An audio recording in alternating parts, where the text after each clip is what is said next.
to the first installment of the Movie Pits end of the month movie review.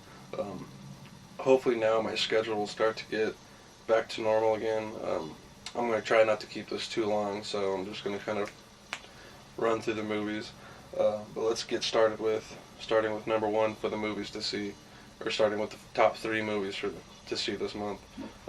Number three is Tyler Perry's Madea Goes to Jail. Now, you have to understand, Tyler Perry has his own brand of humor, one that he mixes with deep, real, serious issues, and this movie is really no different. The film probably won't be for everybody from the humor standpoint. If they want to see a comedy, they want to see a straight-up comedy, not one that mixes comedy with, like I said, the serious issues. I did overall enjoy this movie. I did see the stage play of Madea Goes to Jail, which you can buy on DVD, and I found that movie to be a lot more funny, but it did have the serious issues in it, but it was just more funny than the theatrical version of the movie. But you have to understand they are two completely different movies and storylines. So I'd suggest seeing both versions, and you pick which one that you like better. So that's Madea Goes to Jail. Coming in at number two is the film Push. This movie was just actually very, very strange while watching it, because I both enjoyed the movie and I hated it all at the same time. But I do think there are a lot of people out there that haven't seen this movie yet that will enjoy the movie overall, because there's a lot of good action in the movie, and there'll be parts throughout the movie where you'll be, with special effects, wondering if they do it practically or if it's done with special effects, or like CG effects. And that, I think, is a credit to the movie, to where I'm watching, and I can't tell where certain things are CG and practical, because a lot of times with movies nowadays, they go straight ahead with the CG, and you can definitely tell it's fucking CG, and it looks fucking awful.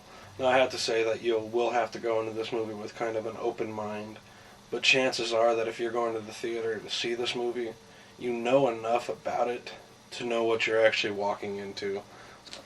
And that brings us to the number one film to see this month, and I have to say that the list was very, very short for good films this month, but I had to pick The International with Clive Owens and Naomi Watts.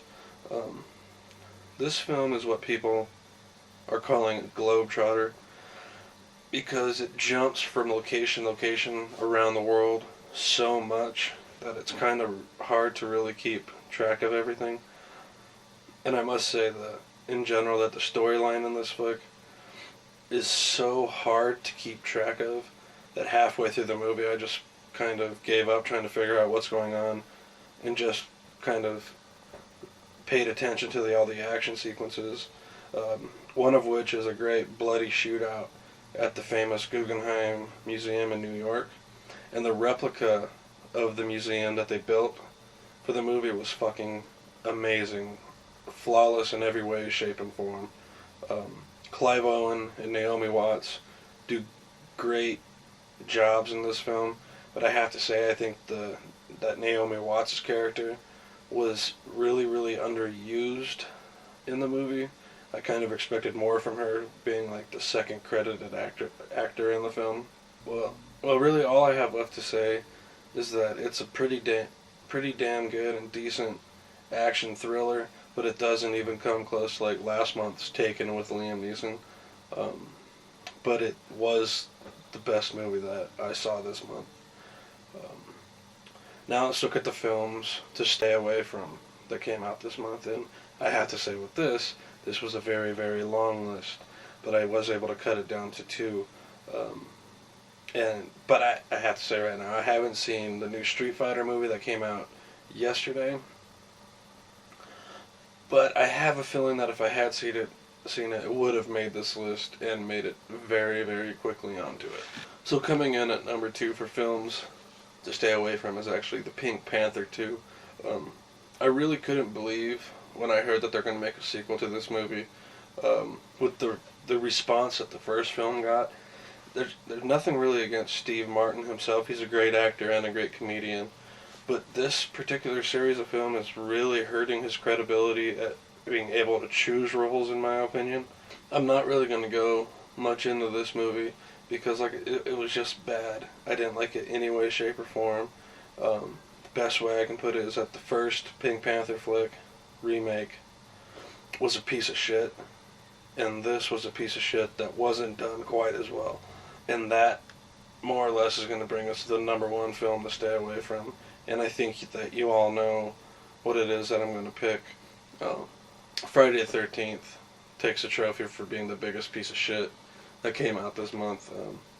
I said pretty much all I needed to say on this movie in my weekend movie review of it, but I will say a few things about the people that are defending this movie by saying, and I quote, Friday the 13th remake is the greatest slasher film ever made. It did come in number one after all. And that right there is the logic of the people that like this film, that it's the greatest ever made because it came in at number one at the box office. For starters, that just means a bunch of idiots like myself went to go see this fucking movie at the theater. And if you look at the box office reports from last week, it didn't even come in, maybe, I think it came in 3, but mostly the great movies that make top number one either will come in at number 1 again, or maybe 2. But no, this movie didn't even come in at fucking number 2. But that I can recall, it got taken over by fucking Medea Goes to Jail. And all I can really say is that if this is what horror fans nowadays are being made up of, I am really ashamed to call myself one. Well, that's going to wrap up the first edition of the end of the month movie review and overview. I'll see you again at the end of next month for this. And if all goes well, I'll be back again on Monday with Choke for the Blu-ray and DVD rundown.